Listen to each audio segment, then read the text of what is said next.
মা দিবসের দিনই অস্কারের মঞ্চে ইতিহাস। সন্তান হারানো এক মায়ের চরিত্রে অভিনয় করে সেরা অভিনেত্রীর অস্কার জিতলেন আইরিশ তারকা জেসি বাকলি। আর এর মধ্য দিয়ে তিনি হলেন প্রথম আইরিশ অভিনেত্রী যিনি এই বিভাগে জয় পেলেন।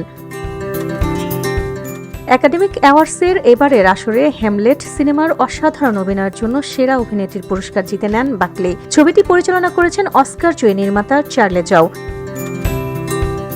এই সিনেমায় তিনি অভিনয় করেছেন অ্যাগনেস চরিত্রে, যে মা তার একমাত্র ছেলে হেমনেটকে প্লেগে হারায়। সেই শোকের পরে অনুপ্রেরণা হয়ে দাঁড়ায় বিশ্বখ্যাত নাটক হেলমেট লেখার পেছনে।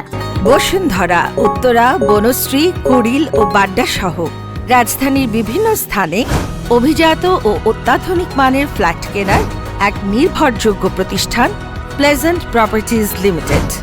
নিজের নাম ঘোষণার পর আবেগ ধরে রাখতে পারেননি জেসি বাকলি। মঞ্চে উঠে তিনি সহ মনোনীত অভিনেত্রীদের ধন্যবাদ জানান এবং পরিবারকে উৎসর্গ করেন এই জয়। তিনি বলেন, মা বাবা আমাদের স্বপ্ন দেখাতে শিখিয়েছেন, আর এই পুরস্কার পৃথিবীর সব মায়েদের জন্য। বাকলির 8 মাসের ছোট্ট মেয়ে অনুষ্ঠানে ছিল না। হাসতে হাসতে তিনি বলেন, ও হয়তো এখনো বুঝছে না, হয়তো দুধ খাওয়ার কথা ভাবছে, কিন্তু ওর মা অস্কার জিতেছে, এটা অনেক বড় ব্যাপার। অস্কারের আগে দাপট দেখিয়েছেন এই অভিনেত্রী।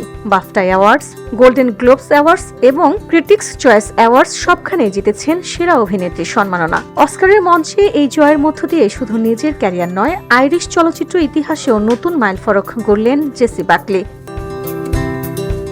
VOD Bangla news desk.